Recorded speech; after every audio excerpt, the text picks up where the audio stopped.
சிவாய நம. திருச்சிற்றம்பலம். எந்நாடுடைய சிவனே போற்றி, எந்நாட்டவர்க்கும் இறைவா போற்றி, காவாய் கனகத்திரளே போற்றி, கைலை மலையானி போற்றி போற்றி, அருள்மிகு உண்ணாமலை சமேத அண்ணாமலையார் திருவடிகள் போற்றி போற்றி, திருத்தணி முருகப் பெருமான் மலரடிகள் போற்றி போற்றி, அருள்மிகு சிவகாமி அம்பாள் சமேத அருள்ஜோதி நாதனே திருவடிகள் போற்றி போற்றி, அனைத்து அடியார்களுக்கும் திருவடி வணக்கம். குருவாழ்க, குருவே துணை. திருச்சிற்றம்பலம்.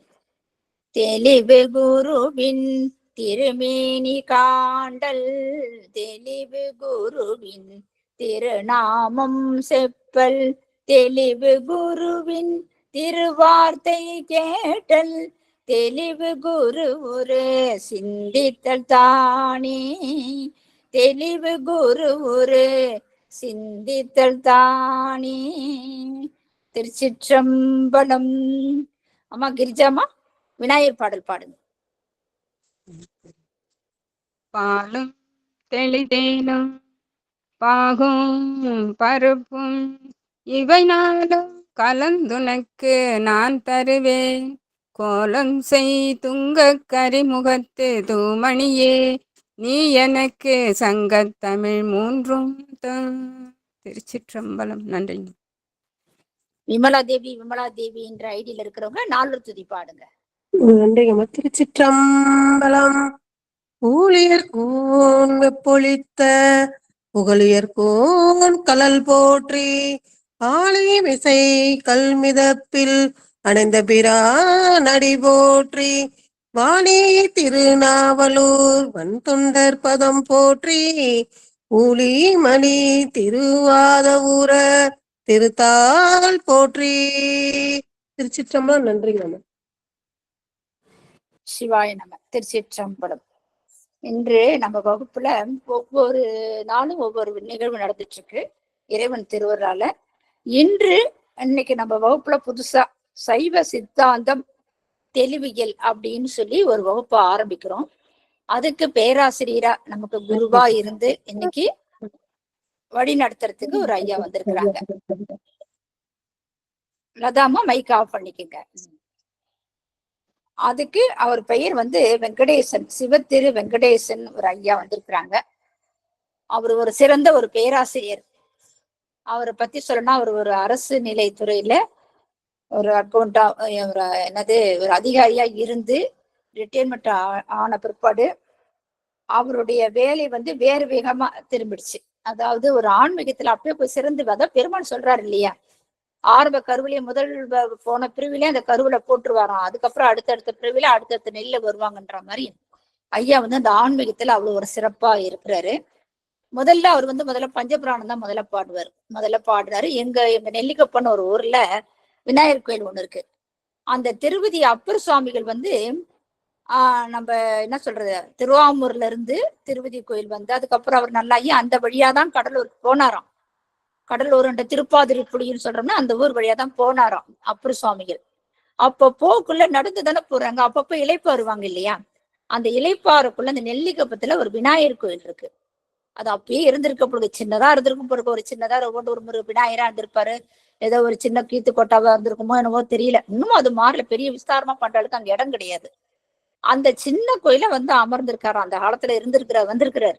அப்ப என்ன பண்ணா, அந்த அந்த அதுக்கப்புறம் அவரோட முக்தி அடைஞ்சிருப்பாரு. அந்த ஊர் மக்கள் எல்லாம் சேர்ந்து அந்த பிள்ளையார் கோயில்ல அவருடைய வழிபாடு அவர் தங்கியிருக்கிறதுனால அந்த அவருடைய சிலை அங்க அந்த விழா அங்க நடத்திட்டு இருக்காங்க. ஒவ்வொரு காலமும் அப்போ ஒரு உற்சவம் அவருடைய சிலை இருக்கு.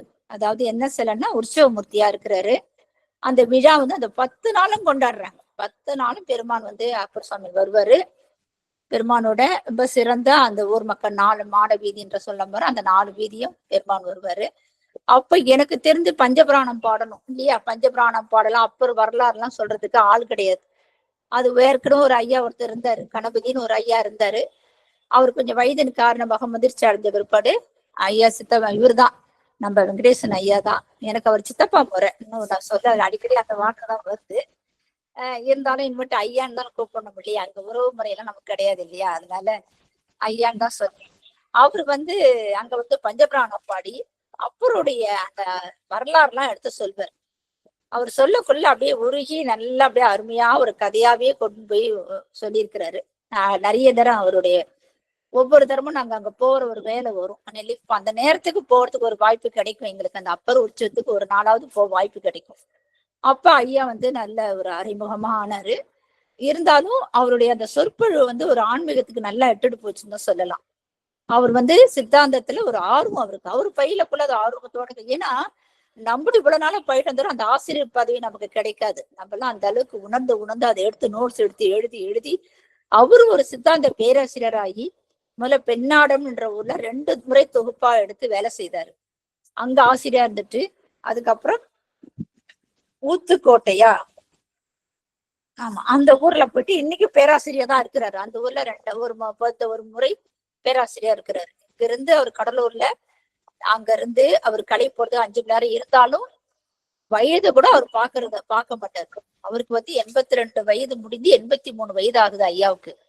அவரது வயதை கூட பார்க்காம தனியாவே போயிட்டு அந்த ஊர்ல போய் 5 மணி நேரம் ஆகும் பயணம்.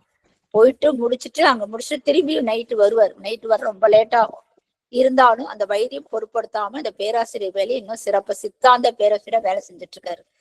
அது மட்டும் இல்லாம பாண்டிச்சேரி போற வழியில ஒரு சித்தர் மடம்னோட ஒரு கோயில் இருக்கு. சித்தர் பீடம்னு சொல்ல ஒரு இடத்துல இருக்கு. அந்த இடத்துல அவர் வந்து ஒரு முறை 2 முறையில 1000 முறை, நீங்க நம்பினா நம்புங்க, 1000 முறை மேல கிட்டத்தட்ட 2012 வருஷத்து அந்த வருஷத்துல இருந்து இன்னைக்கு 2025 இந்த ஆண்டு வரைக்கும் ஒரு 1000 முறைக்கு மேல அங்க வந்து அவர் சொற்பொழிவாட்டிருக்காரு.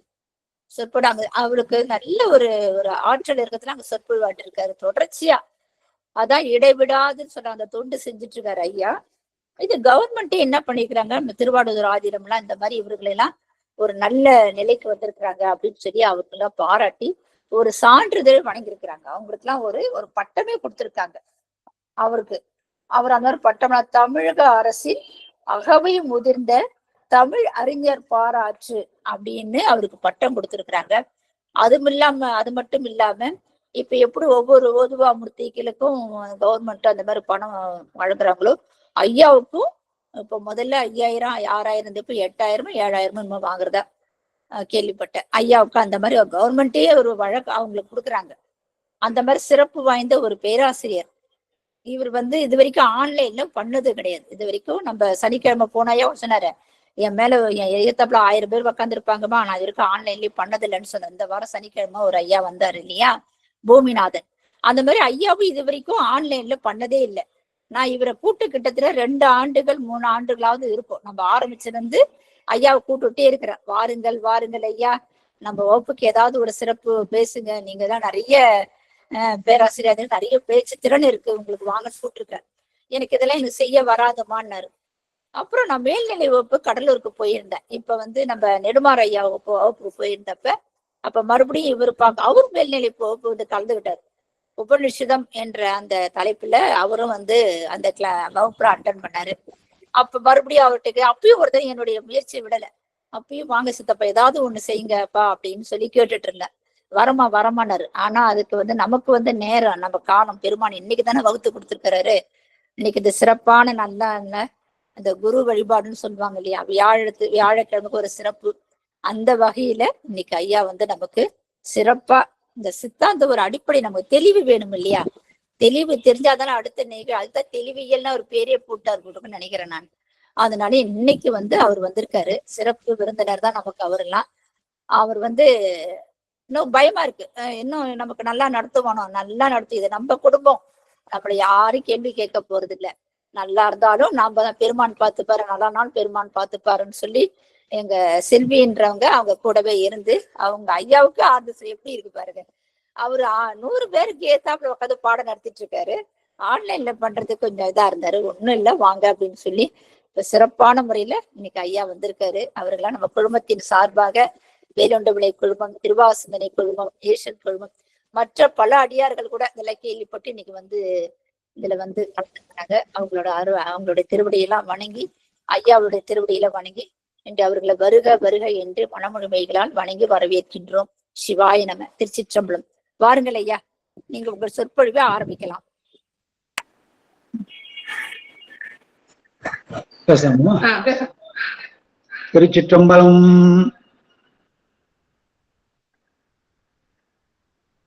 பூழியர்கோன் வெப்பொழித்த புகழியர்கோன் கழல் போற்றி ஆழிமிசை கண்மிதப்பில் அணைந்த பிரானடி போற்றி வாழி திருநாவலூர் வன் தொண்டர் பதம் போற்றி ஊழிமலி திருவாதவூர திருத்தாள் போற்றி கருவாய் கிடந்துள் கழலே நினையும் கருத்துடையே உருவாய் தெரிந்துன்றன் நாமம் பயின்றேன் உனதருளால் திருவாய் பொலிய சிவாய நமவென்று நீரணிந்தேன் தருவாய் சிவகதினி பாதிரி புலியூர் அரணே. குருமரபு. கைலாய பரம்பரையில் சிவஞான போத நெறி காட்டும் வெண்ணை பயில் வாய்மை மெய்கண்டான் சந்ததிக்கோ மெஞ்ஞான பானுவாகி குயிலாரும் பொழில் திருவாவடுதுறைவாள் குரு நமச்சிவாய தேவன் சைலாதி மரபுடையோன் திருமரபு நீரோழி தழைகமாதோ. திருச்சிற்றம்பலம். தில்லையிலே எழுந்தருளி அருள்பாலித்து வரும் அருள்மிகு சிவகாமி அம்மை உடனுரை அருள்மிகு நடராஜ பெருமான் திருவடிகளை மனம்மை மொழிகளால் வணங்கி சித்தாந்தத்திற்கே ஆணிவேராக திகழும் மெய்கண்ட சிவஞான போதத்தை அருளிய அருள் திரு மெய்கண்ட தேவரின் திருவடிகளை மனம்மை மொழிகளால் வணங்கி இந்த அமைப்பை மிக சீரிய முறையிலே நடத்தி கொண்டு வரும் பிரேம அம்மையாருக்கும் செல்வி அம்மையாருக்கும் அவரை சார்ந்த குழுவினருக்கும் அடியே நன்றிய வணக்கத்தையும் கூறி நமது திருவாவடுதுறை ஆதீன குரு முதல்வர் அருள் திரு நமச்சிவாய மூர்த்திகளின் திருவிழிகளை மனம்மை மொழியால் வணங்கி தற்போது அருளாட்சி செய்து வரும் குருமகா சன்னிதானம் அவருடைய திருவடிகளை மனம்மை மொழிகளால் வணங்கி அடியேனுக்கு இந்த பேராசிரியராக பணி செய்வதற்கு உறுதுணையாக இருந்து எனக்கு ஊத்தங்கரை மையத்தை கொடுத்தருளிய வணக்கத்திற்குரிய சித்தாந்த இயக்குனர் ஐயா அவர்கள் திருவிடிகளை மனம்மை மொழிகளால் வணங்கி அதே போன்று ஆரணியிலே திருமுறை வகுப்பு எடுப்பதற்கு அனுமதி அளித்த வணக்கத்திற்குரிய திருமுறை இயக்குனர் ஐயா அவர்களின் திருவிடிகளை மனம்மை மொழிகளால் வணங்கி எல்லாவற்றுக்கும் மேலாக இந்த அமைப்பிலே உறுப்பினர்களாக சேர்ந்து ஒவ்வொரு நாளும் பல அறிஞர் பெருமக்களின் கருத்துக்களை கேட்டுக்கொண்டு வாழ்வை செம்மைப்படுத்தி வரும் அனைத்து அடியார் பெருமக்களையும் வணங்கி இப்போது நாம் சித்தாந்த தெளிவியல் என்ற ஒரு தலைப்பிலே சித்தாந்தத்தின் அடிப்படைகளை நாம் சிந்திக்க இருக்கிறோம். இது ஒரு புக்கில் மட்டும் இல்லைங்க, பல புக்கில் இருந்து சேர்ந்த கருத்துக்களை அடியேன் தொகுத்து வழங்க இருக்கிறேன். இந்த அடிப்படையில் நாம் நன்றாக தெரிந்து கொண்டால் சாத்திரங்களை கற்கும் போது நமக்கு எவ்வித இடையூறும் இருக்காது, சாத்திரங்கள் எளிதாக புரியும்.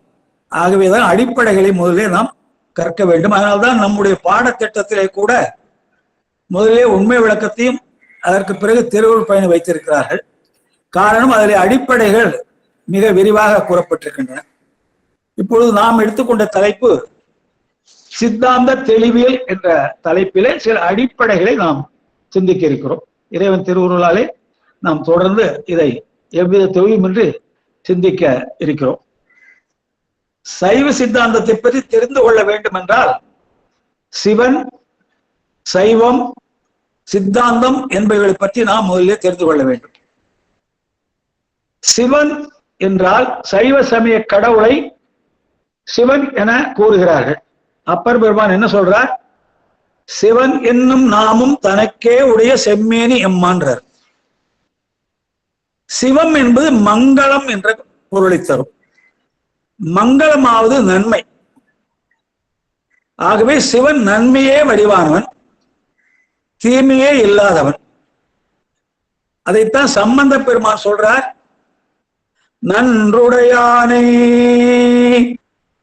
தீயதிலானை நரை வெள்ளேறு ஒன்றுடையானை உமையொரு பாகம் உடையானை சென்றடையாத திருவுடையானை சிராப்பள்ளி குன்றுடையானை கூரை என் உள்ளம் குளிருமே என்று சம்பந்த பெருமான் சிவனை பற்றி கூறுகிறார்.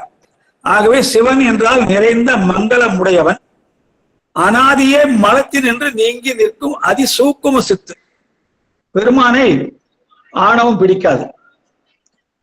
நம்முடைய ஆதீன குலதெய்வம் என்று போற்றப்படுகிற மாதவ சிவஞான முனிவர் சிவனை பற்றி ஒரு பாடல் அருளி இருக்கிறார்.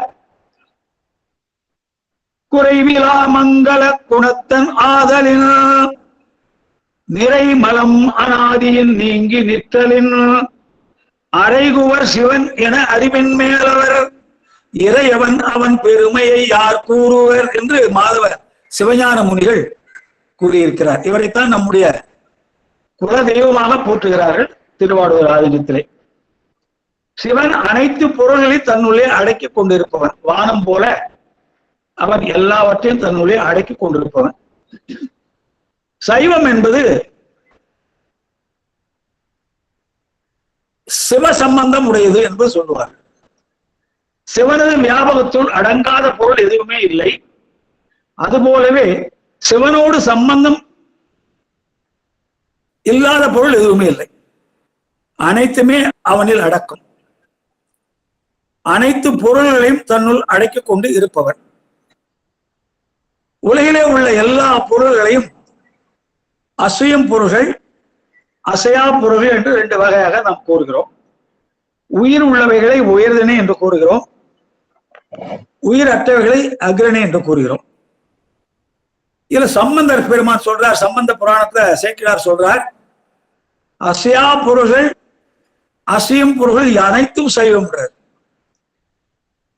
நிற்பனவும் சரிப்பனவும் சைவமேயாம் என்று சம்பந்தர் புராணத்தை சேக்கிழார் பெருமான் அருள் செய்கிறார். ஆகவே சிவனுக்கு இணை யாரும் சொல்ல முடியாது. அவனுக்கு நிகர் அவர்தான். பிறப்பு இறப்பு இல்லாதவர். கடவுள் வேற, தெய்வம் வேறங்க. கடவுள் என்றால் பிறப்பு இறப்பு இல்லாதவர், தெய்வம் என்றால் பிறப்பு இறப்புக்கு உட்பட்டது. அருணகிரியார் சொல்வார், செம்மான் மகளை திருடும் திருடன் பெம்மான் முருகன் பிறவான் இரவான் சும்மா இரு சொல்லற என்றலுமே அம்மா பொருளொன்றும் அறிந்திலனே என்று சொல்றார். பெம்மான் முருகன் பிறவான் இரவான் என்றால் பிறப்பு இறப்பு இல்லாத முருகப்பெருமான் ஏதோ ஒரு காரண காரியத்திற்காக தோன்றி இருக்கிறார் என்று வைத்துக் கொள்ள வேண்டும். ஆகவே சிவன் என்பது முழுமுதற் கடவுள், பிறப்பு இறப்பு இல்லாதவர், மலங்களால் பற்றப்படாதவர். பொருள் வகையை 3ஆ சொல்றாங்க பெரியவர்கள். யாரும் தனக்கு அறிவிக்காமல் சுதந்திரமாக எல்லாவற்றையும் அறியும் பேரறிவு, பேராற்றல், பெரும் கருணை, பாசத்தால் பற்ற முடியாத அதிசூக்கும சித்தாக உள்ள பொருள் எதுன்னா பதிதான். இந்த உலகத்தில் இருக்கிறது 3 பொருளா பிரிச்சிருக்காங்க. பதி, பசு, பாசம் என்று 3ஆ பிரிச்சிருக்காங்க. பதி என்றால் இறைவன், தலைவன், காப்பவன். பசு என்றால் உயிர்கள், கணக்கற்றவை, எண்ணிக்கையற்றவை. பாசம் என்றால் ஆணவம், கண்மம், மாயை என்ற 3. ஆகவே சிவபெருமான் யாரும் தனக்கு அறிவிக்காமலே அறியக்கூடியவன், பேரறிவு உடையவன், பெருங்கருணை உடையவன், மலங்களால் பற்றப்படாதவன். பசுவின் இலக்கணம் என்ன சொல்றாங்கன்னா, அறிவித்தால் அறிவது, பாசத்தால் பற்றக்கூடியது, அறிந்ததை மறந்து விடுவது, மீண்டும் அறிவது, இப்படிப்பட்ட குறைகள் உள்ளது பசு. எப்பொழுதுமே பசு அறிவுள்ள பொருளாக இருந்தாலும் அதற்கு ஏதாவது ஒரு பொருள் அறிவித்தால்தான் அது அறியும். தானாக எதையுமே அது அறியாது. அதனால்தான் அதை சிற்றறிவு என்று சொல்கிறார்கள். பெருமானது அறிவு பேரறிவு என்று சொல்கிறார்கள். இது பசுனுடைய இலக்கணம். பாசம் என்பது அறிவித்தாலும் அறிந்து கொள்ள முடியாத சடப்பொருள். உயிர்களின் அறிவை தடை செய்கின்ற சடமாகிய பாசம். பாசம் என்பதிலே ஆணவம், கண்மம், மாய என்ற 3 அடங்கும். இந்த 3 பொருளுக்குள்ளாதான் எல்லாமே அடங்கியிருக்கு. இந்த 3 பொருளுக்கு அப்பால் வேற எந்த பொருளும் இல்லை. எனவே பதி, பசு, பாசம் என்பவற்றை பற்றி கற்பதே முறையான கல்வியாகும். இதுதான் உண்மையான கல்வி என்றால் இந்த 3ஐயும் தெளிவாக தெரிந்து கொள்ள வேண்டும். அது சைவ சித்தாந்தம் என்ன கூறுகிறது என்றால் இது வாழ்க்கை கல்வி.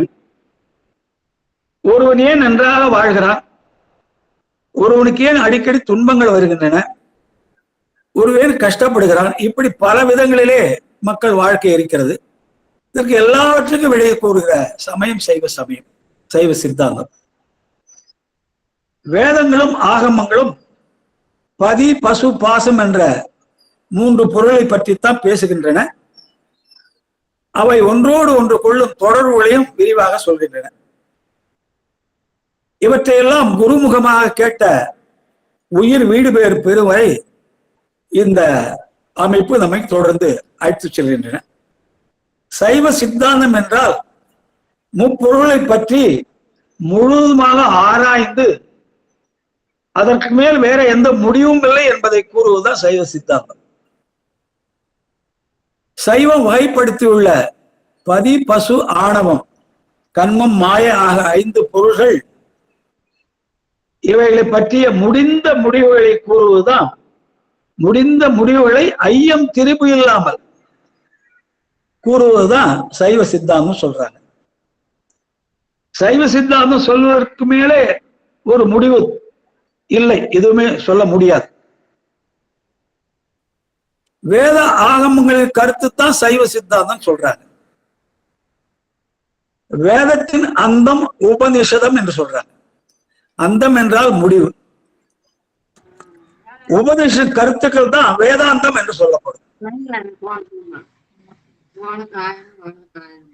உபநிஷத கருத்துக்களை தெளிவாக எடுத்துரைப்பது சிவ ஆகமங்கள். சிவ ஆகமங்கள் பொருளை ஐயம் திரும்பி இல்லாமல் தெளிவாக விளக்கி கூறுவது சைவ சித்தாந்தம். திருமுறைகளிலே சைவ சித்தாந்த கருத்துக்கள் நிறைய விரைவி இருக்கின்றன. நமது பாடத்திலே திருமுறைகள் சைவ சித்தாந்தம் என்ற ஒரு தனியாக ஒரு மாதம் வகுப்பு எடுக்க சொல்வார்கள். அவ்வளவு விரிவாக சொல்ல முடியாவிட்டால் ஓரிரு பாடல்களை சொல்லிவிட்டு நாம் மேலே தொடரலாம். திருமுறைகள் முழுவதிலுமே முப்பொருள் பற்றிய கருத்துக்கள் விரைவியுள்ளன. திருமூலர் சொல்றார், பதி, பசு, பாசம் என பகர் 3இல் பதியினை போல் பசு பாசம் அனாதி, பதியினை போய் அணுகா பசு பாசம், பதி அணிகள் பசு பாசம் நிலாவேன்ற. பதி, பசு, பாசம் என்ற சொல்லப்படும் 3 பொருள்களிலே பதியை போலவே பசுவும் பாசமும் யாராலும் தோற்றுவிக்கப்படாத என்றும் உள்ள அனாதி பொருள்கள். இது 3மே யாராலும் தோற்றுவிக்கப்படவில்லை. அனாதினா ஆல்வேஸ் எக்ஸிஸ்டிங், எப்பொழுதும் உள்ளவைன்னு அர்த்தம். பாசங்கள் பசுவை பற்றுமே அன்றி பதியை பற்றாது. பதி பசுவின் எடுத்து அணுகும் போது பாசம் பசுவினை பற்றி நில்லாத விட்டு நீங்கும்ன்றார். இது திருமூலருடைய கருத்துங்க. சம்பந்த பெருமான் ஒரு இடத்துல சொல்றார்,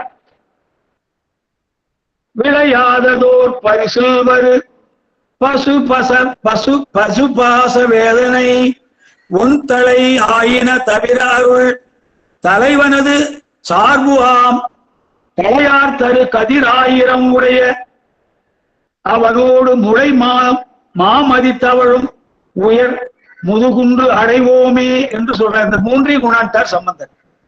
உயிர்கள் பசுங்க, உயிரை மறைக்கின்ற தடை ஆணவம், உயிர்களுக்கு இன்ப துன்பங்களை தருவது கண்மம் வேதனை.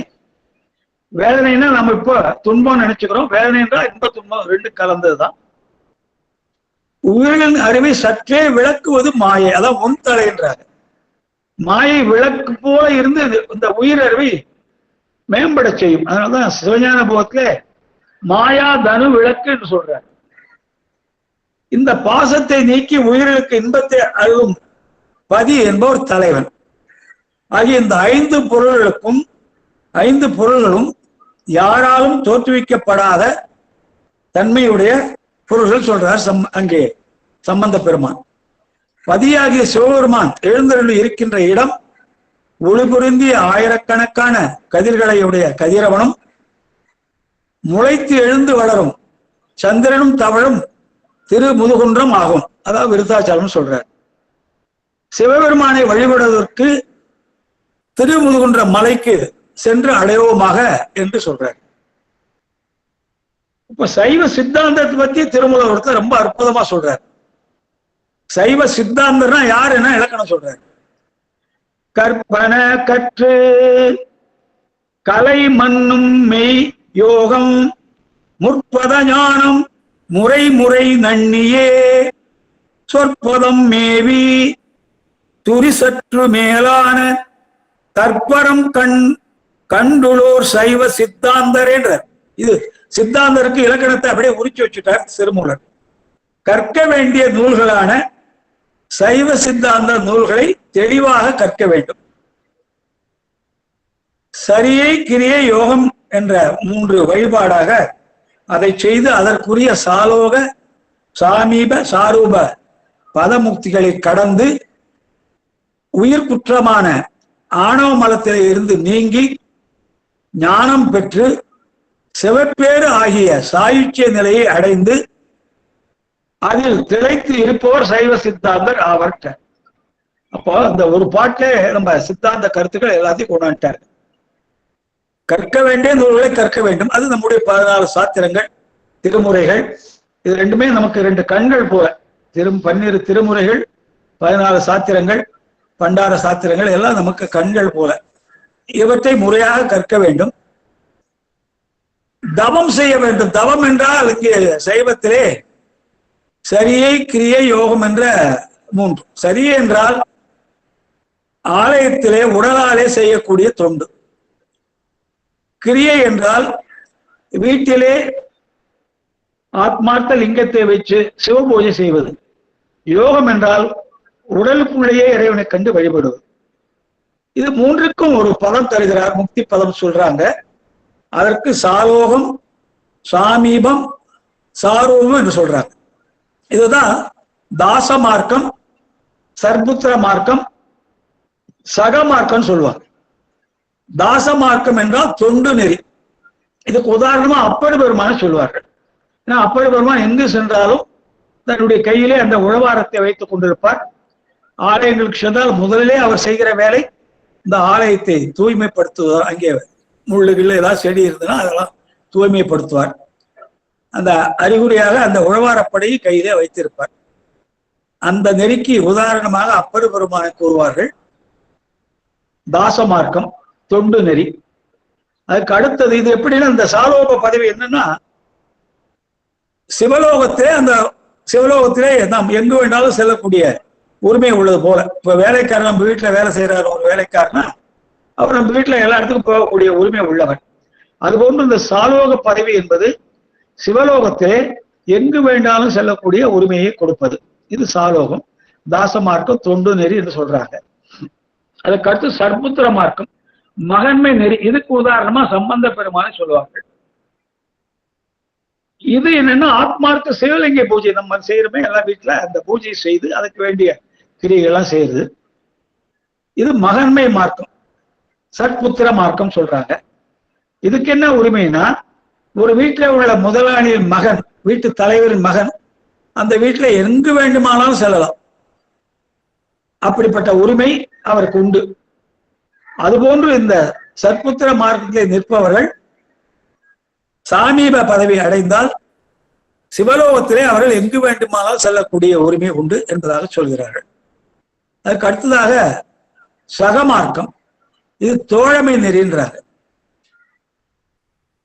இதுல சாரூபம் பதவி கொடுப்பார் பெருமான். தோழ மார்க்கம்னா இறைவனை உள்ளத்துக்குள்ளேயே வைத்து தியானித்து யோகத்தாலே இறைவனோடு ஒன்றுபடுவது.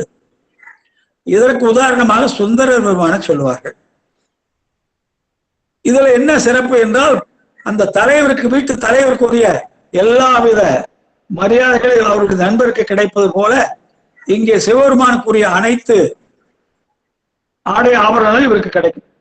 ஏன்னா சக என்பது தோழன்றாங்க. நான்காவது சாயுச்சம், அதுதான் முடிவானது, பரமுக்தி.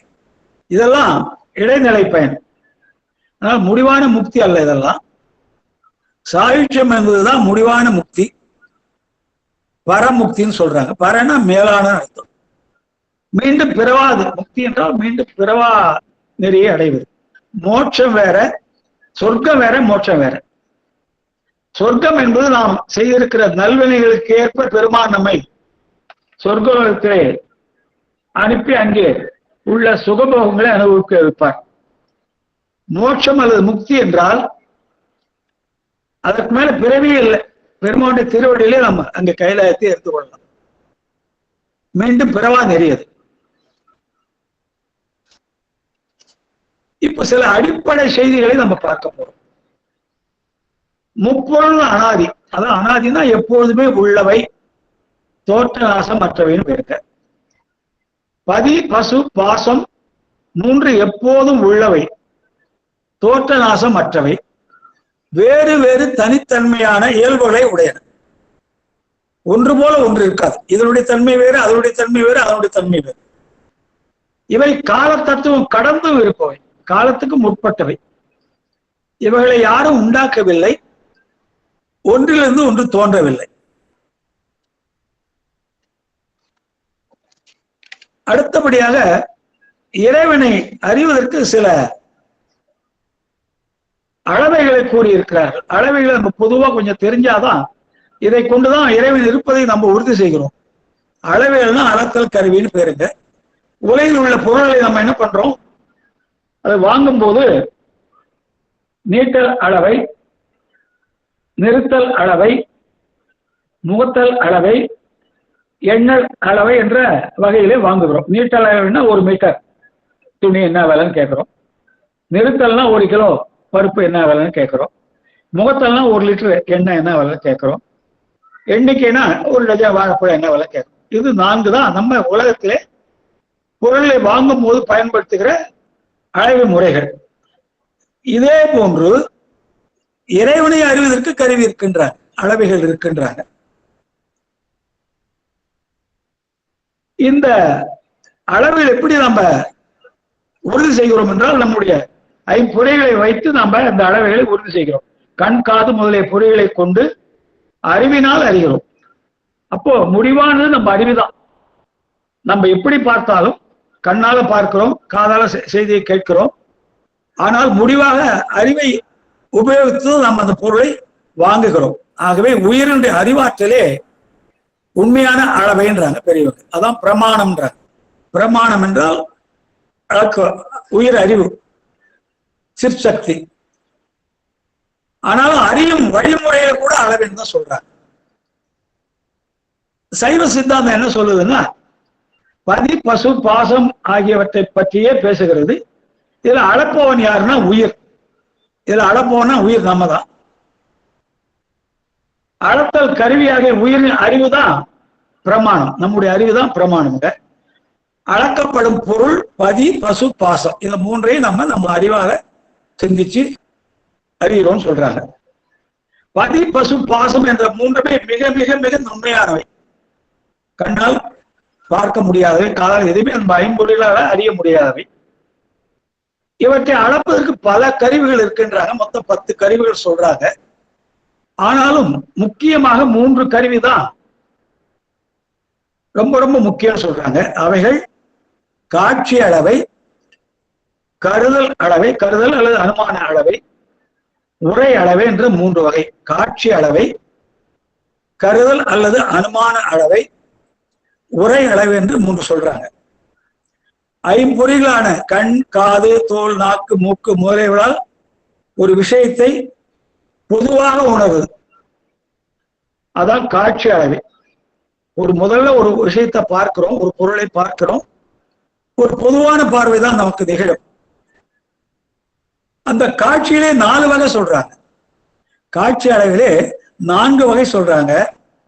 அவைகள் வாயில் காட்சி, மானத காட்சி, தன்வேதனை காட்சி, யோக காட்சி. வாயிற் காட்சினா ஒரு பொருளை பற்றி தெளிவில்லாமல் அறிவது, நிர்விகற்பம். நிர்விகற்பம் சொன்னா தெளிவில்லாமல் பொதுவா ஒரு பொருள் என்று அறிவது. பொதுவாக பொருள்களால் அறியப்படுவது.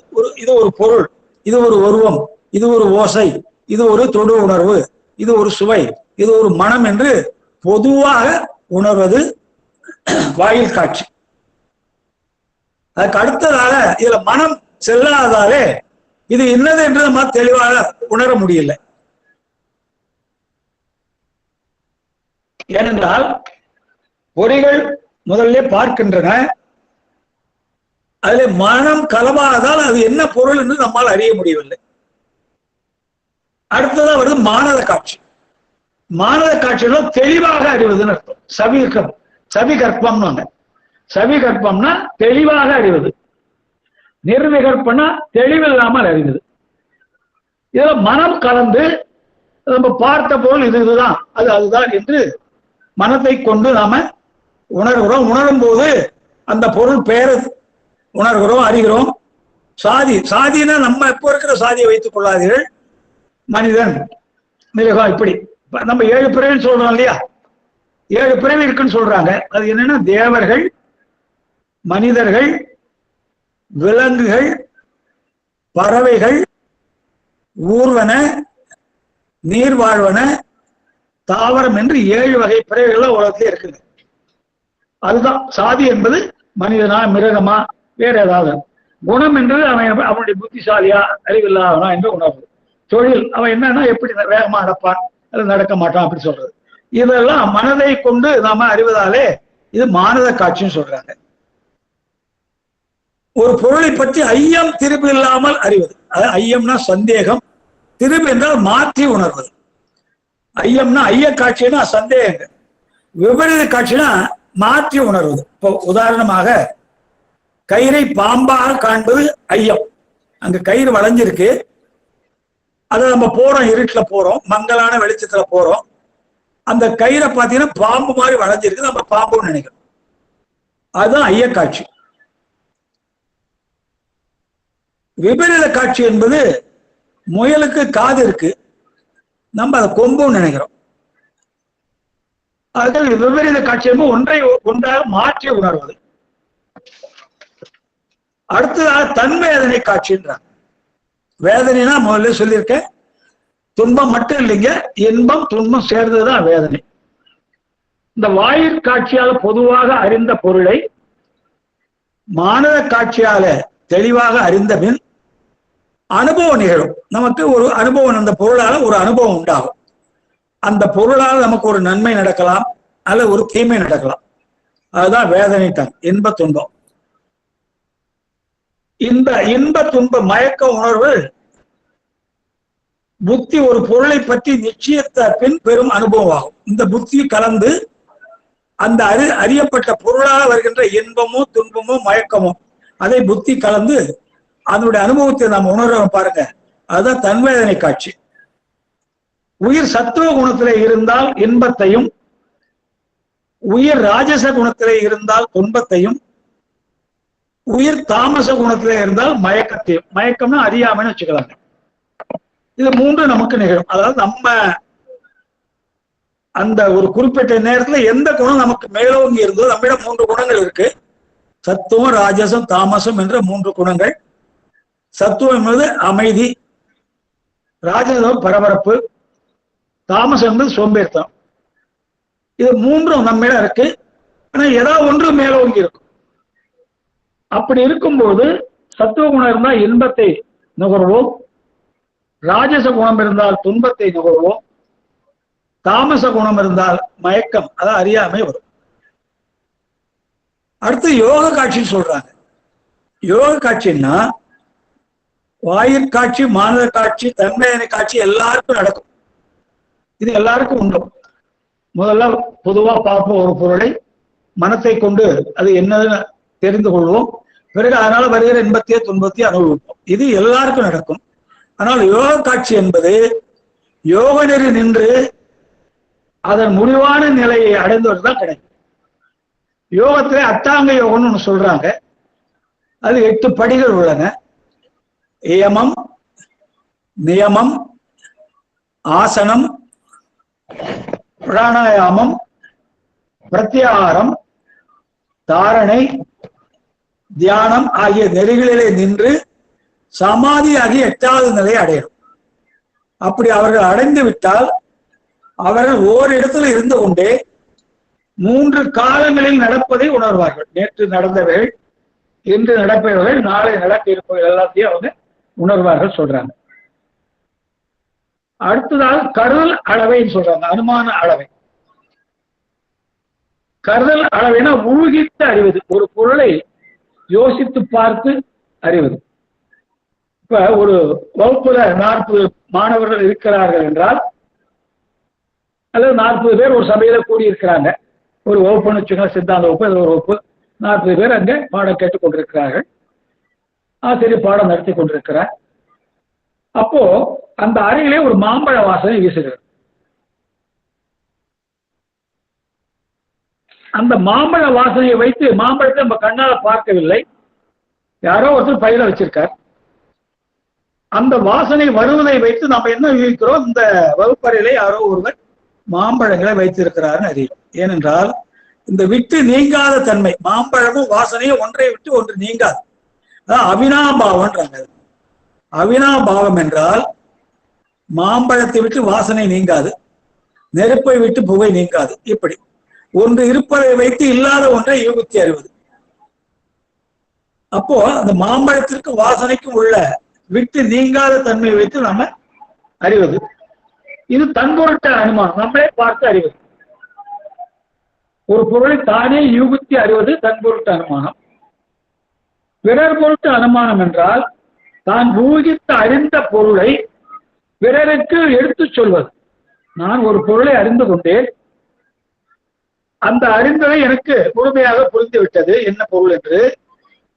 அதை மற்றவருக்கு நான் எடுத்து சொல்லும் போது அது 3 முக்கியமான ஒரு நிலைகள் உண்டு. இம்மலையிலே தீ உள்ளதுன்னு நான் சொல்றேன். இதுக்கு பேர் மேற்கோள்றாங்க. மேற்கோள்னா வேற ஒண்ணும் இல்லைங்க, தான் கூற வந்த கொள்கை அல்லது கருத்து. இந்த மலையிலே தீ உள்ளதுன்னு நான் சொல்றேன்.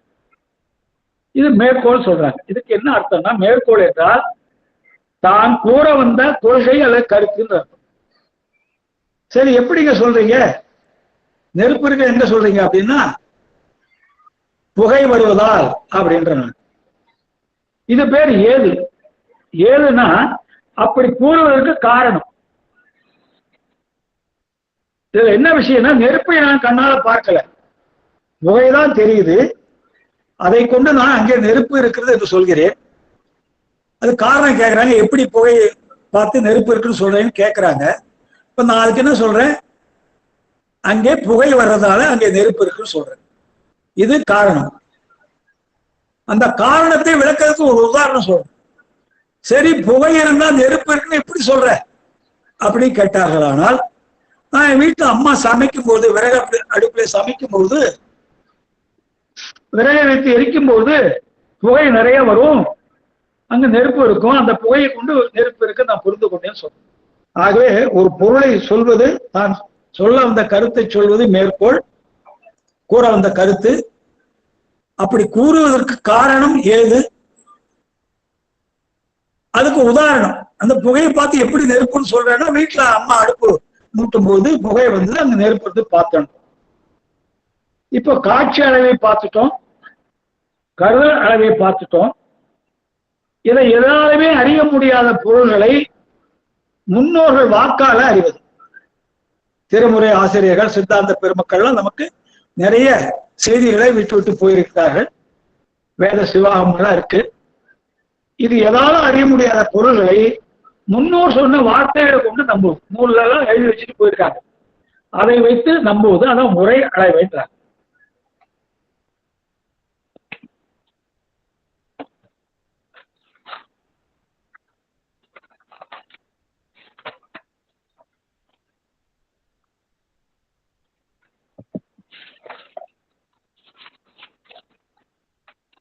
இப்ப சைவத்திலே முக்கியமான ஒரு கொள்கையை பத்தி நம்ம பேச போறோங்க. இதுக்கு பேர் சர்க்காரியவாதம்ன்ற. சர்க்காரியவாதம் தான் சைவத்திற்கு அடிப்படை. ஒரு முதுகெலும்பு போல இந்த கொள்கை, சர்க்காரியவாத கொள்கை ஒரு முக்கியமான கொள்கை. சத்து என்றால் உள்ளது, காரியம் என்றால் காரியப்படுதல், வாதம் என்றால் கொள்கை. அதாவது உள்ளதே தோன்றும், இல்லாதது தோன்றாது. உள்ளதற்கு என்றுமே அழிவில்லை, இல்லாத பொருள் தோன்றாது. இப்போ நான் அந்த ஊருக்கு வந்திருக்கேன்னு வச்சுங்களேன். இங்க நெசவாளர் நிறைய இருக்காங்க. நான் என்ன பண்றேன், ஆமை மயிரால நெய்த ஒரு கம்பளம் மூடுவாங்கன்ற. அந்த ஊர்ல நெசவாளர் நிறைய இருக்காங்க, நெசவு தொழில் நல்லா நடக்குது. அந்த ஊருக்கு நான் பேச போயிருக்கேன். அங்க ஒருத்தரை பார்த்து, ஐயா ஆமை மயிர், அந்த மயிரால செய்த கம்பளம் ஒண்ணு கொண்டு வாங்கன்ற. அவர் எங்க இருந்து கொண்டு வருவாரு? ஆமைக்கு ஏது மயிர்? அப்ப இல்லாத பொருள், இல்லாத பொருள் எப்பொழுதும் இல்லாததான். அல்லது இன்னொரு ஊருக்கு போயிருக்கேன், கோயிலுக்கு போகணும். அங்க தாய்மார்கள் நிறைய பேர் வந்திருக்காங்க. அவங்க கிட்ட, அம்மா ஆகாய தாமரை பூல ஒரு மாலை கட்டி கொண்டாங்கம்மா, கோயிலுக்கு போகணும்னு கேட்கிறேன். அவங்க எங்க இருந்து கொண்டு வருவாங்க? ஆகாய தாமரை என்பது இல்லாது, எப்போதுமே இல்லாது. ஆகவே என்ன சொல்றாங்கன்னா, சைவத்துல உள்ள பொருளே தோற்றத்துக்கு வர முடியும், இல்லாத பொருள் என்றும் வராது, தோற்றத்துக்கு வராதுட்டாங்க. அப்புறம் இன்னொரு முக்கியமான விஷயம், கண்ணுக்கு தெரிகிற காரிய பொருள்கள் எல்லாம் காரண பொருளாக கண்ணுக்கு தெரியாத ஆற்றல் ஒன்று இருந்தே ஆக வேண்டும். நாம பார்க்கிற அனைத்து வகையான பொருள்களுக்கும் கண்ணுக்கு தெரியாத ஆற்றல் வடிவம் ஒன்று இருக்கு. அதுதான் நமக்கு கண்ணுக்கு தெரியறதா தோன்றி விடும். இப்போ ஒரு ஆலமரம் இருக்குன்னு வச்சுங்க. இந்த ஆலமரத்து விதையை பார்த்தீங்கன்னா ஒரு சின்ன விதையா தான் இருக்கும். ஆனா அந்த மரத்தை பார்த்தீங்கன்னா படர்ந்து பெருசா இருக்கும். அப்போ அந்த ஆலமரம் அவ்வளவு பெரிய ஆலமரம் வளர்ந்து அவ்வளவு பெரிதாக வளர்வதற்கு ஏதுவான ஆற்றல் பூரா அந்த சின்ன விதையில அடைகிறது. அதுபோன்று நாம் காணும் அனைத்து பொருள்களும் நுட்பமான காரண ஆற்றலிலிருந்து வறுமையாக காரியப்பட்டு வந்தவைதான். எல்லாமே சூக்குமமான நிலை. சூக்குமமான நிலைனா கண்ணுக்கு தெரியாத அர்த்தம். சூக்கும நிலை என்றால் கண்ணுக்கு தெரியாத நிலைன்னு அர்த்தம். வறுமைனா கண்ணுக்கு தெரியுது. சூனியத்துல இருந்து எதுவும் வராது. பாழ், சூனியம் தான் பாழ், அதுல இருந்து எதுவும் வராது. இப்ப இன்றைய அறிவியல் என்ன சொல்றது, நம்ம சைவ சித்தாந்தத்துக்கு உடன்படுது. ஆற்றலை அழிக்கவோ ஆக்கவோ முடியாதுன்ற. ஒரு பொருளுடைய ஆற்றலை அழிக்கவோ ஆக்கவோ முடியாது, அந்த ஆற்றல் அப்படியே இருக்குன்ற. அதாவது இப்போ நம்ம டேபிள் இங்க உட்கார்ந்து இருக்கேங்க. நானு கொஞ்சம் தண்ணி இருந்த டேபிள்ல தண்ணி நான் சாப்பிடும்போது கொஞ்சம் செஞ்சிடு, நான் துடைக்கல, அப்படியே விட்டுறேன். ஒரு மணி நேரம் கழிச்சு பாத்தீங்கன்னா மேல ஃபேன் ஓடின்னு இருக்கு. ஒரு மணி நேரம் கழிச்சு பாத்தீங்கன்னா தண்ணி இங்க இருந்த தண்ணி இருக்காது. நான் தண்ணீரை துடைக்கல, தண்ணி அப்படியே இருக்கு.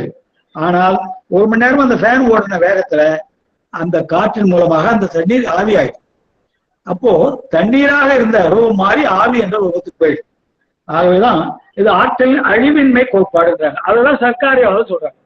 உள்ள பொருளுக்கு அழிவில்லை, இல்லாத பொருள் தோன்றாது. இப்போ எள்ளை போட்டு செக்கில் ஆட்டுறாங்க. எள்ளுல இருந்து எண்ணெய் வருது. நம்ம பார்த்துருவோம், நாட்டு செக்கெல்லாம் பார்த்துருவோம். இப்ப எக்ஸ்பெல்லர் எல்லாம் வந்துருது. அப்ப எள்ளை போடுறாங்க, தண்ணி ஊத்துறாங்க, அதை ஆட்டின்றக்குள்ள எண்ணெய் வந்துடும். ஏனென்றால் எள்ளிலே எண்ணெய் சூக்குவமா இருக்கு. நீங்க எள்ளை எடுத்து பாத்தீங்கன்னா எண்ணெய் தெரியாது கண்ணுக்கு. எள்ளுக்குள்ள எண்ணெய் இருக்கு, நமக்கு தெரியாது. சரி, இதான் எண்ணெய் போட்டு ஆட்டினா என்ன வருதுன்னு சொல்லிட்டு நீங்க ஒரு வண்டி ஆத்து மண்ணில் போட்டு செக்க ஆட்டினா என்ன வரும்? ஒன்றும் வராது.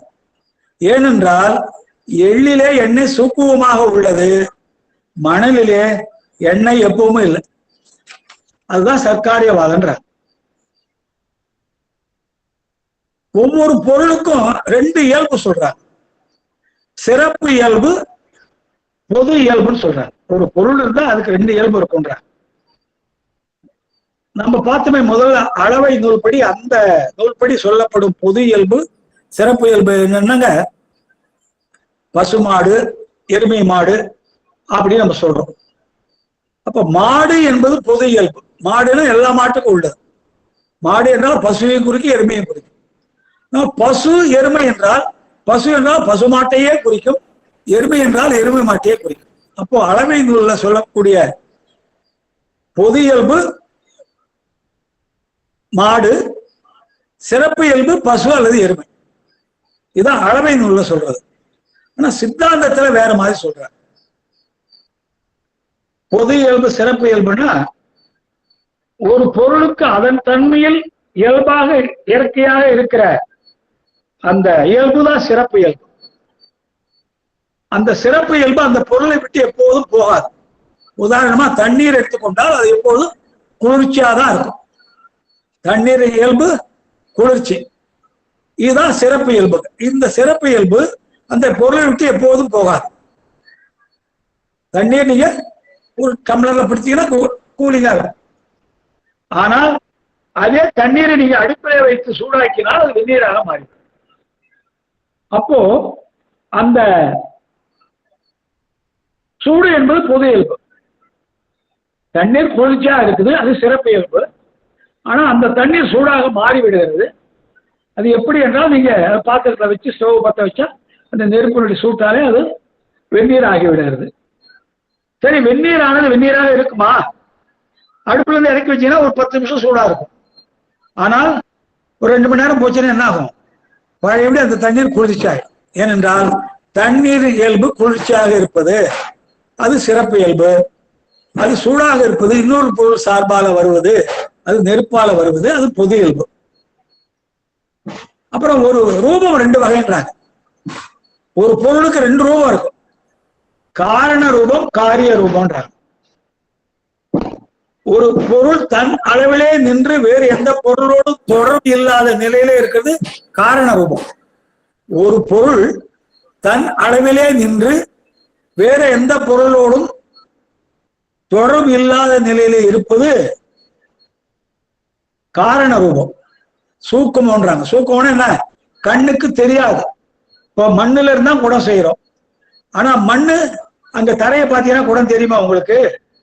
மண்ணுதான் தெரியும். அப்போ மண்ணுதான் காரண ரூபம். குடம் செய்வதற்கு மண் வேண்டும். அந்த மண்ணு நிலத்துல இருக்கு. அது அந்த குடம் என்பது அந்த மண்ணில சூக்குமா இருக்கு. இப்போ காரிய ரூபம்னா, இந்த மண்ணை எடுத்து குயவனார் என்ன பண்றாரு? பிசைஞ்சு, தண்ணீர் விட்டு பிசைஞ்சு ஒரு சக்கரத்தை வைத்து ஆட்டி அதை பாண்டமா செய்யறார், ஒரு பாத்திரமா செய்யறார். அது குடம். இது தூள நிலை. ஒரு பொருள் கண்ணுக்கு தெரியாத தன் ஆற்றல் நிலையில இருந்தால் அது சூக்கும நிலை, காரண நிலை. அந்த பொருளை காரிய நிலைக்கு வந்துவிட்டால், குடமாக வந்துவிட்டால் அது கண்ணுக்கு தெரியும். இது காரிய ரூபம்ன்றாங்க, காரிய நிலை. மண் என்பது சூக்கும நிலை. காரணம் கண்ணுக்கு தெரியாது. மண்ணிலே குடம் தெரியாது. ஆனா குடமாக செய்யப்பட்ட பிறகு அது குடம் நம் கண்ணுக்கு தெரியும். அது காரிய நிலை அப்படின்றாங்க.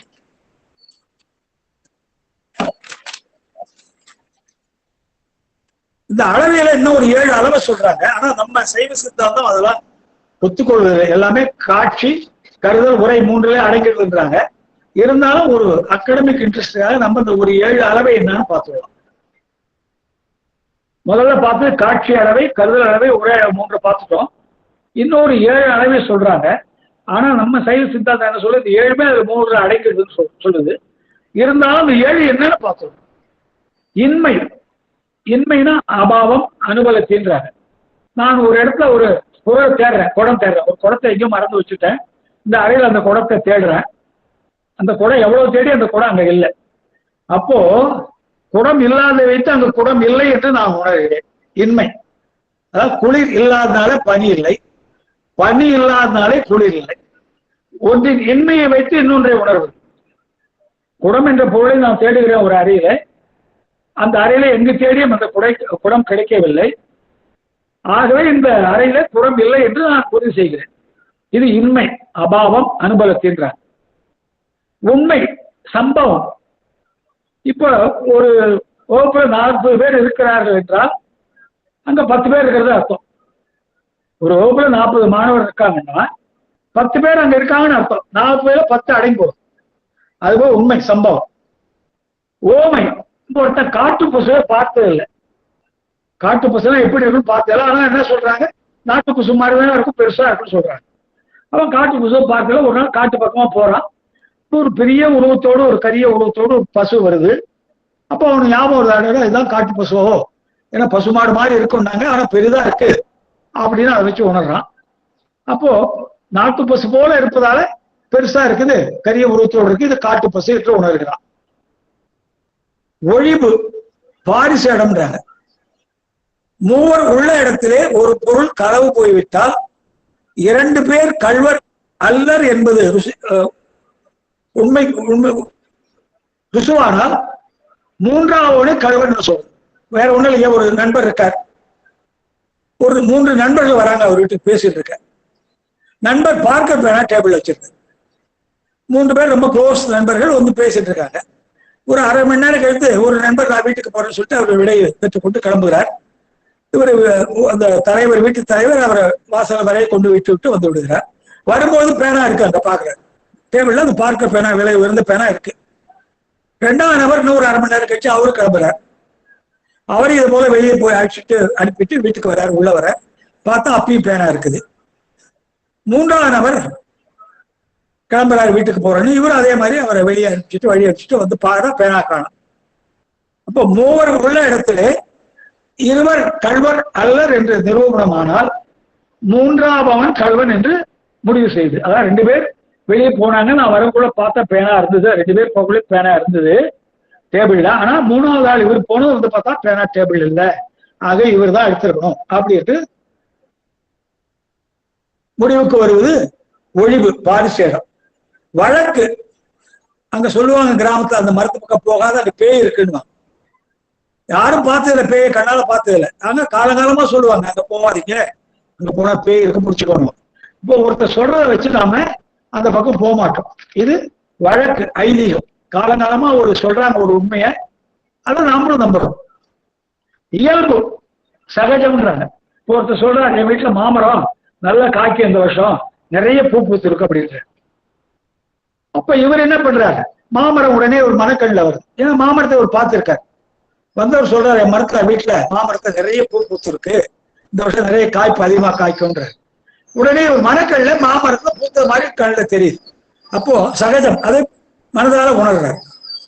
கடைசி ஒண்ணு சொல்றாங்க, பொருள் பேரு அறுத்தா பத்தின்னு. ஒருத்தன் உபவாசம் இருக்கிறான், உண்ணாவிரதம் இருக்கிறன்றான், 10 நாளா இருக்கிறான் உபவாசம். ஆனா அவன் உடல் இழக்கவே இல்லை, எந்த வித அவனுடைய உடல்ல ஒரு தொய்வு ஏற்படவே இல்லை, அப்படியே இருக்கான். முதல் நாள் உண்ணாவிரதம் உட்கார்ந்து எப்படி இருந்தானோ அதே நிலையில இருக்கான். அப்ப என்ன நினைக்கிறாங்க, இவன் இரவிலே மறைவாக உண்ணுகிறான், அதனாலதான் உடம்பு இழைக்கல, செயல்பாடு நல்லா இருக்குன்னு நினைக்கிறேன். இது 7 அளவில் சொல்றாங்க. இப்போ அடுத்ததாக நம்ம இறைவனை பற்றி நம்ம சில கருத்துக்களை சிந்திக்க இருக்கிறோம். என்ன நேரம் இருக்காமா?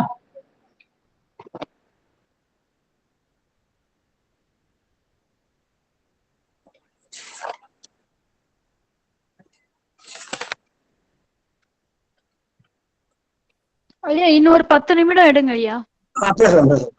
பதிக்கு சொரூப இயல்பு. சொரூப இயல்புனா உருவம் இல்லான்னு வச்சுக்கோமா. சொரூப இயல்புனா உருவமற்ற இயல்பு. அதாவது பதிக்கு என்ன இயல்புனா சத்து சித்து ஆனந்தமா இருத்தல். அவருக்கு அதான் சச்சிதானந்தம். சத்து என்றால் நிலையானவர், நிலைத்து இருப்பவர், என்றும் நிலைத்து இருப்பவர், ஒருவித மாறுபாடும் இல்லாமல் இருப்பவர், அதான் சத்து. அந்த பொருளுக்கு இறைவன் மட்டும்தான் சொல்ல முடியும், வேற எந்த பொருளையும் நம்ம சொல்ல முடியாது. ஏன்னா எந்த பொருளும் நம்ம பார்க்கிற எந்த பொருளுமே நிலைத்து அதே தன்மையில இருக்கும் என்று நம்மளால சொல்ல முடியாது. உலகத்துக்குள்ள எதுவுமே இறைவன் மட்டும்தான் என்றுமே நிலையாக இருப்பவர், அதான் சத்துன்றாங்க. இறைவன் தான் சத்துன்னு சொல்ல முடியும். சித்து என்பது பேரறிவு. அவருக்கு மட்டும்தான் பேரறிவு இருக்கு, நமக்கெல்லாம் சித்தறிவு இருக்கு. பேரறிவுனா எந்தவித கருவிகள் இல்லாம தானே அறிவது எல்லாவற்றையும்.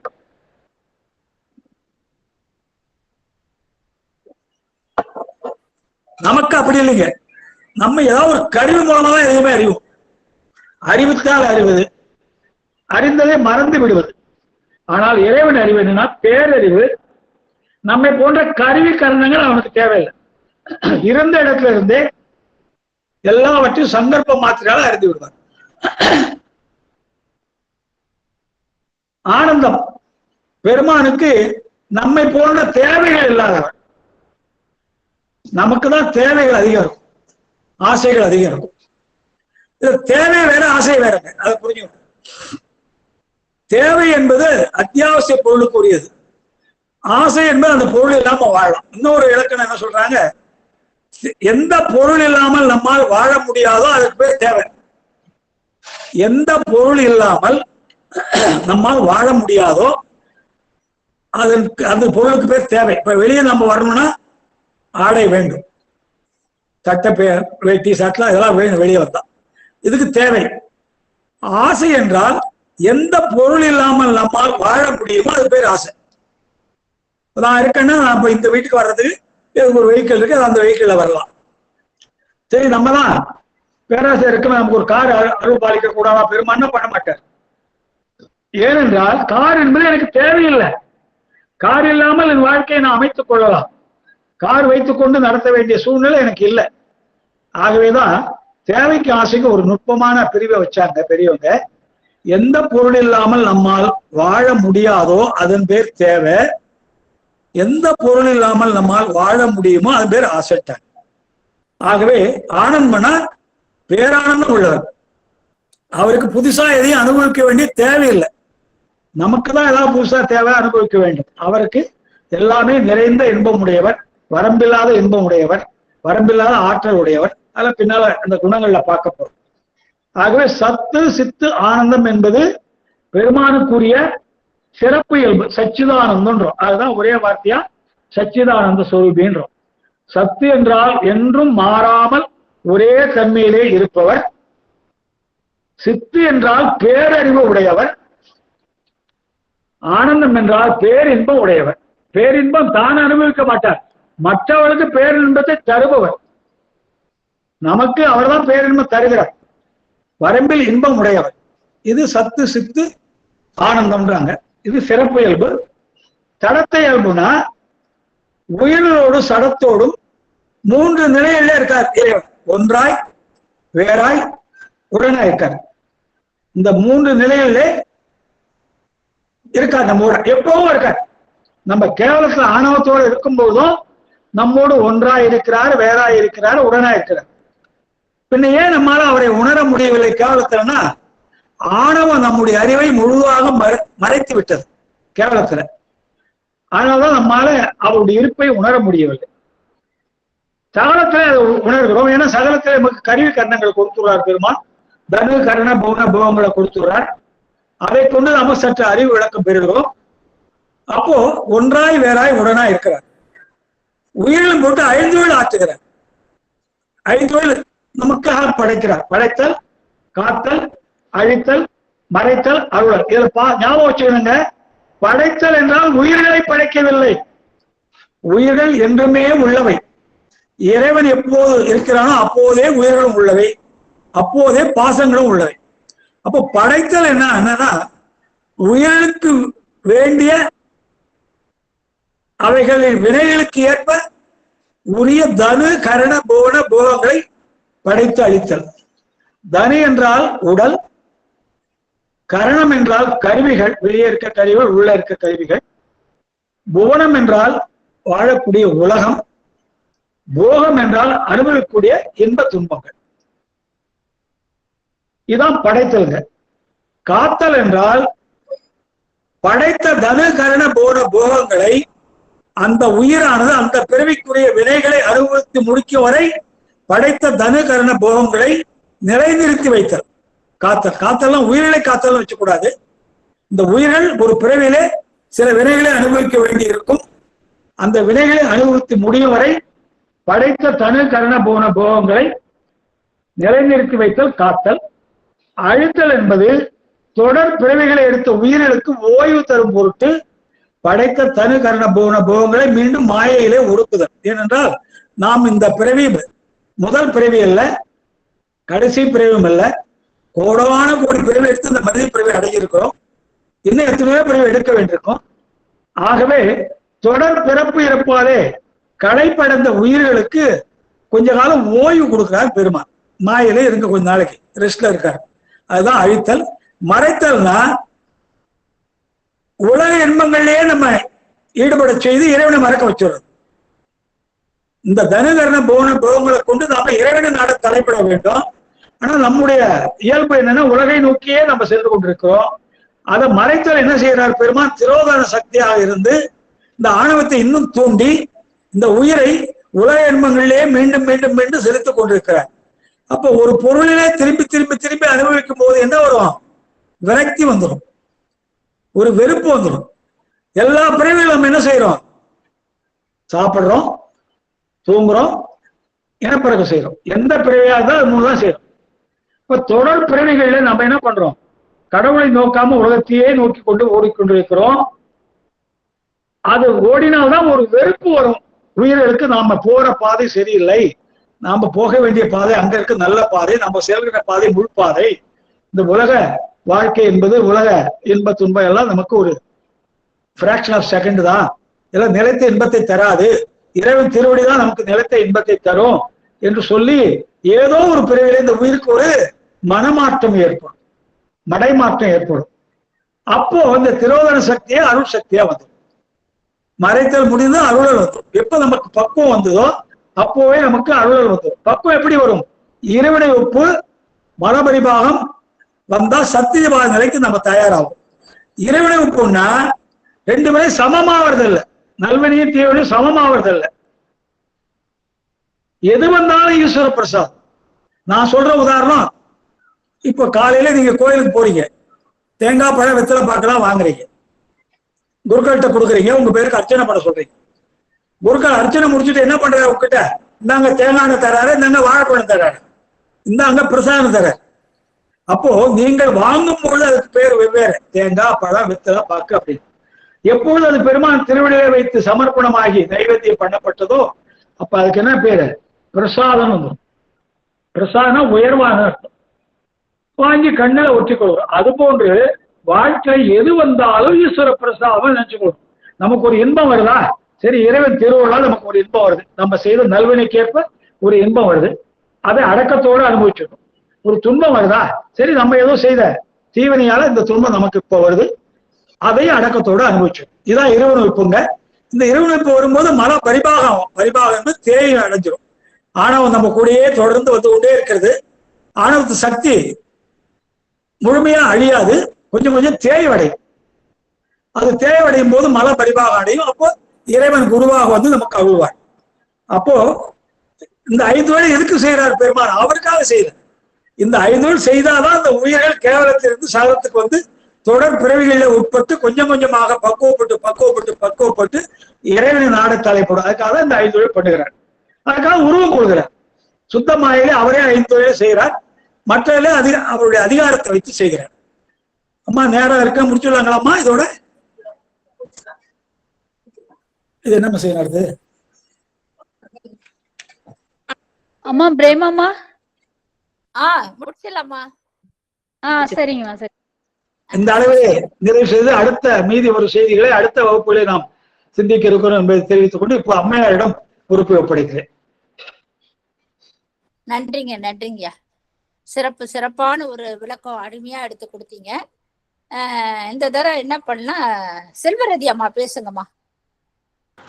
சிவாய நமம்மா. சிவாய நம. என்னையும் ஆண்டு கொண்டு இன்னருள் புரியும் எல்லாம் வல்ல பரம்பொருளை வணங்கி கொண்டு குருவாக எங்களுக்கு ஞானத்தை வழங்க வந்திருக்கும் ஐயாவின் திருவடிகளை மனமை மொழிகளால் வணங்குகிறேன் ஐயா. இன்று எங்கள் வாழ்வில் சிறந்த நாள். இன்று வித்யா குருவாக தங்களை கண்ட நாள். இந்த நாள் எங்கள் வாழ்வில் மறக்க முடியாத நாள். பெருமான் எங்களுக்கு பரிசாக தந்த நாள். மிகவும் சிறந்த நாள். ஞானத்திலே சிறந்த ஞானமான சித்தாந்த ஞானத்தை எங்களுக்கு வழங்குறதுக்காக பெருமான் உங்களை அனுப்பியிருக்காங்க. அதுக்கு பெருமானுக்கு கோடான கோடி நன்றிகள். இந்த ஞானத்தை எங்ககிட்ட கொண்டு வந்து சேர்க்கணும்னு பிரேமாம்மா எடுத்த முயற்சினால பிரேமாம்மா எங்ககிட்ட ஒவ்வொரு முறையும் எங்கள் அடியார்களை சிறப்பிக்கிறதுக்காக பல வகுப்புகளை தொகுத்து வழங்கிட்டு இருக்காங்க. அதுக்கு பிரேமாம்மாவுக்கு மிக்க மிக்க நன்றி. திருவடியை வணங்கிக்கிறேன். பெருமானை தேடி நம்ம ஒரு அடி எடுத்து வச்சா பெருமான் ஓடி வந்து நம்மளை 10 அடி ஓடி வந்து தூக்குவாங்களாம். அந்த மாதிரி ஒரு சிறந்த ஞானம் கிடைக்காதான்னு அடியார்கள் ஏங்கிக்கிட்டு இருந்தோம் நாங்கள். இப்போ சைவ சித்தாந்தத்தை முறையாக தெரிஞ்சுக்கணும் அப்படின்ற ஒரு நோக்கத்தோட செயல்படுற எங்களை மாதிரி ஆன்மாக்களுக்கு ஒரு சிறந்த வித்யாகுரு கிடைச்சிருக்கீங்க. அதுவும் வயசுல, அனுபவத்தில், வாழ்க்கை முறையில், வாழ்வியல் கல்வியில் அனுபவமான ஒரு முதிய வித்யாகுருவை பெருமான் கொடுத்துருக்காங்க. இந்த வயதுலையும் நீங்கள் எப்படி ஆன்லைனில் வகுப்பெடுக்கணும்னு தெரியாது அப்படின்னாலும் ஒருத்தருடைய துணையால் அந்த ஞானத்தை எங்களுக்கு வழங்குறதுக்கு முயற்சி செஞ்சு அதை வெற்றிகரமாக இன்று முதல் வகுப்பையும் நாங்கள் கேட்டு பயனுற்றோங்க ஐயா. மேலும் தங்களுடைய வகுப்பு தொடர்ந்து நடக்கணும். பெருமான் அருளால் உங்கள் உடல் ஆரோக்கியம் பெற்று ஞானத்தை இடைவிடாது எங்களுக்கு வழங்கணுங்க ஐயா. வாய்ப்பு தந்தமைக்கு நன்றி. மீண்டும் தங்கள் திருவடியை மனமை மொழிகளால் வணங்கிக் கொள்கிறேன் ஐயா. சிறப்புங்கம்மா. நன்றிங்கம்மா. வாய்ப்பு தந்தமைக்கு நன்றி. நன்றிங்கம்மா. மற்ற அடியார் தவமணி அம்மா பேசுங்க. சிவாய நம்ம ஐயா. திருவடி வணங்கிக்கிறேங்க. எனக்கு மாணிக்க வாசகர் சொன்ன அந்த 4 வரிகள் தாங்க ஐயா ஞாபகத்துக்கு வருது. யானேயோ தவம் செய்தேன் சிவாய நமையென பெற்றேன் அப்படிங்கிற அந்த 4 வரிகள் தாங்க ஐயா இப்ப எங்களுக்கு ஞாபகம் வருது. நேர்ல வந்து எத்தனையோ நீங்க வந்து உங்களுடைய கல்வியல்ல நீங்க பெரும் புலமை பெற்றிருந்தாலும் இந்த சைவ சித்தாந்தம் அந்த ஆன்மீகத்துல நீங்க நுழைஞ்சு நூற்றுக்கணக்கான மாணவ பாட எடுத்ததுமோடு மட்டுமல்லாம எங்கெங்கேயோ இருக்கக்கூடிய இல்லத்தரசிகள் நாங்க வந்து பாத்தீங்கன்னா ஒரு பழமொழி சொல்லுவாங்க, அடுப்படியே திருப்பதி வாசுப்படியே வைகுந்தம் அப்படின்னு வீட்டுல இருக்கக்கூடிய இந்த மாதிரி எங்களை மாற ஒரு பெண்களுக்கு கூட இந்த சித்தாந்த ஞானத்தை நீங்க வழங்குறதுக்கு முன் வந்திருக்கீங்க. அதுக்கு எங்களுடைய கோடானு கோடி நன்றிகளை உங்களை பாதார விந்தங்களை சமர்ப்பிக்கிறோம் ஐயா. அழகாக மிக அழகாக அந்த சித்தாந்த தெளிவு நம்ம எதெல்லாம் அடிப்படையா தெரிஞ்சுக்கணும் அப்படிங்கறது மிக அழகாக எடுத்து வைத்தீங்க ஐயா. சிவசிவா நன்றிம்மா. ரொம்ப வரிசையா முறைமைப்படுத்தி இந்த முப்பொருள் உண்மைனா என்ன, இந்த முப்பொருள் உண்மை நம்ம வந்து எதுக்காக படிச்சுக்கணும், இது ஒரு வாழ்க்கை கேள்வி, வாழ்க்கை இருக்கக்கூடிய எல்லா மக்களுக்குமான அடிப்படை கேள்வி, எதை நோக்கி ஓடிட்டு இருக்கோம் இந்த உலகையில அப்படி இதை நோக்கித்தான் ஓடணும். ஆன்மீகத்துல இருக்கும்போது ஒரு அழகான எடுத்துக்காட்டு சொல்லுவாங்க ஐயா. ஒரு குழந்தை வந்து தன்னைத்தானே சுற்றி இருக்கும்போது அது கீழே விழுந்துருங்க, ஒரு ஊன்றுகோல் இல்லாம. ஆனா அதே ஒரு கம்பத்தை பிடிச்சு சுத்தும் போது அது என்னைக்குமே கீழே விழாது. ஏன்னா இந்த ஆன்மீகம் அப்படிங்கிற நம்ம கையில் எடுத்துட்டோம் அப்படின்னா நம்ம வாழ்க்கையில எந்த இடர்பாடுகள் வந்தாலும் நமக்கு வந்து இந்த இருவினை ஒப்பு இந்த சித்தாந்தம் படிக்கிற மூலமா நமக்கு ஏன் இந்த துன்பம், நமக்கு ஏன் இந்த இன்பமும் துன்பமும் சமநிலை நோக்கணும் அப்படிங்கிற மாதிரி எல்லாம் இந்த முப்பொருண்மை பற்றி மிக அழகாக ஒரு தெளிவான புரிதலோட ஆரம்பத்துல நீங்க சொன்னீங்க. அதுவும் அளவைகள் சொன்னது அருமைங்கய்யா. அதுல அளவைகளை இன்னும் விதமான 7 அளவைகள் இருக்கு, அது நம்ம சித்தாந்த அப்படிங்கிற சொன்ன கருத்துக்கெல்லாம் மிக அருமைங்கய்யா. அது போல இந்த சித்தாந்த கருத்துக்களை நம்ம திருமுறைகளோட இணைத்து, ஏன்னா சோத்திரமும் சாத்திரமும் வந்து பின்னி பிழையப்பட்ட 2 இழைகள்னு சொல்லுவாங்க. அப்படி நீங்க இந்த சோத்திரமும் சாத்திரங்களும் நமக்கு 2 கண்களாக நம்ம அப்பர் பெருமான், ஞானசம்பந்த பெருமான், சேக்கிழார் பெருமான் சொன்ன மேற்கோள்கள் எல்லாம் அருமைங்கய்யா. சிவம் என்றாலே மங்களம், அவர் நன்மைகளையே நமக்கு அருள்வார். எப்படி வந்து பெருமானை நோக்கி நம்ம ஒரு அடி எடுத்து வச்சா அவர் நம்ம நோக்கி அணுகருக்காக, பேரின்பம் கூட அவருக்கு கிடையாது, நமக்காக தான் அந்த பேரின்ப வளத்தை வழங்கறதுக்கு அவர் தயாரா இருக்காரு. நாம தான் இந்த பேரின்பத்தை நோக்காம சிற்றின்பத்தை நோக்கி போயிட்டு இருக்கோம். அப்படி சிற்றின்பத்தை நோக்கி போகக்கூடிய உயிர்களுக்கு இந்த சைவ சித்தாந்தம்ங்கிற வாழ்க்கை கேள்வி நமக்கு தேவைங்கிற அடிப்படை உண்மைகளை எடுத்து சொன்னீங்கய்யா. நமது பாதார விண்ணங்களுக்கு நன்றி மலர்களை காணிக்கையாக்கிறோம் ஐயா. நன்றிங்கம்மா. சாந்தி வரதராஜன் ஒரு நிமிஷம் பேசிட்டு அப்புறம் வாழ்த்து பாடல் பாடி முடிச்சு மற்ற அடியாருக்கு வாய்ப்பு. பேசுங்கம்மா. ஐயா சிவாயனமங்க ஐயா. ஆமா சிவாயனமங்க. அனைத்து அடியார் பெருமக்களின் திருவிழிகளையும் மனமை மொழிகளாலே வணங்கிக் கொள்வதில் பெருமகிழ்ச்சி அடைகிறேங்கம்மா. ஐயா ரொம்ப அற்புதமா சொன்னீங்க. கடைசி ஒரு வார்த்தை சொன்னீங்க, மற்றெல்லாம் அம்மா பேசிட்டாங்க. தேவை எது, ஆசை எது அப்படிங்கிறது. தேவை அப்படிங்கிறது உங்களுக்கு நீங்க சொன்னீங்க, ஒரு 2 வீலர்லயே வகுப்புக்கு வந்துடலாம், ஆனா கார் வேணும் அப்படின்னு தேவைப்படுறது நினைக்கிறது ஆசை அப்படின்ட்டு. அது போலதாங்க அடிக்கடி அடியேன்னு சொல்வதுண்டு. இப்போதைக்கு நமக்கு தேவையானது எல்லாமே இருக்கிறதுங்க ஐயா. உணவு சாகும் வரை இருக்கிறது, இருக்கக்கூடிய இடம் இருக்கிறது. ஒன்னே ஒண்ணு மட்டும்தான் தினம் தினம் தேவைப்படுகிறது, உணவு மட்டும்தாங்க ஐயா. அந்த உணவுக்காக தான் நம்ம அன்தினமும் இப்போ பாடுபட வேண்டியதா இருக்குது. கடைசி வரைக்கும் நம்மளுக்கு உணவு மட்டும் தேவை. அதுவும் கடைசி வரை உணவு சாப்பிடக்கூடிய சூழலையும் நம்ம இருக்க வேண்டும் அப்படிங்கிறதுக்காகவே பெருமானுக்கு வந்து ஒவ்வொரு நாளும் நம்ம நன்றி சொல்லணும் அப்படின்ட்டு தினம் தினம் தினம் தினம் ஒவ்வொரு நொடியும் நம்ம நன்றி சொல்லிட்டே இருக்கணும் பெருமானுக்கு. அதுதான் நம்மளுடைய வேலை இப்போதைக்கு. ஏன்னா எல்லாமே கடவுள் கொடுத்திருக்காரு. அப்போ இனி வரக்கூடிய காலங்களில் எது தேவை என்றால் உணவு உணவு உணவு உணவு மட்டுமே அனைவருக்கும் கடைசி வரை தேவைப்படுகிறது. மற்ற எல்லா பொருளுமே இறைவனுடைய அருளால் பரிபூர்ணமாக கிடைக்கப்பெற்றோம். அதனால அந்த கிடைக்கப்பெற்றதுக்கு நன்றி சொல்லிட்டு இந்த மாதிரி திருமுறைகளையும் ஆன்மீகங்களையும் கற்றுக்கொண்டே இருப்பது மட்டுமே கடைசி வரைக்கும் தேவைப்படுது, விரும்புறோம் அப்படிங்கிறத நீங்க சொன்னதை வச்சு ரொம்ப அற்புதமா இருந்துச்சுங்கய்யா. திருடி உணங்குறேங்கய்யா. இங்க வரக்கூடிய காலங்களில் உங்களுடைய திருப்பதி கேட்கறதுக்கு ஆவலா இருக்காங்கய்யா. நன்றிங்கய்யா. சிவாயனமா சிவாயனமா. நன்றிங்கம்மா. சிவாயனம. வாழ்த்து பாடல் பாடி முடிச்சுட்டு அடுத்த அடியாருக்குள்ள வாய்ப்பு உண்டுங்கம்மா.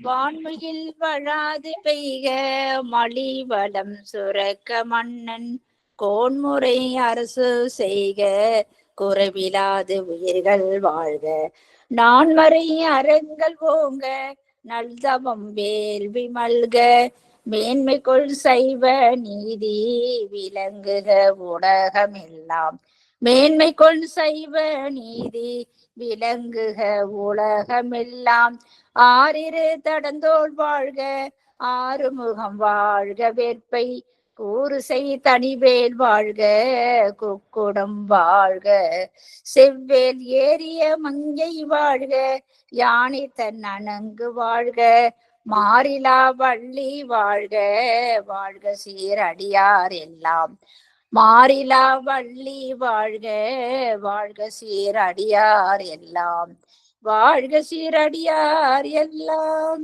திருச்சிற்றம்பலம். சாருமதி அம்மா, நீங்க மைக்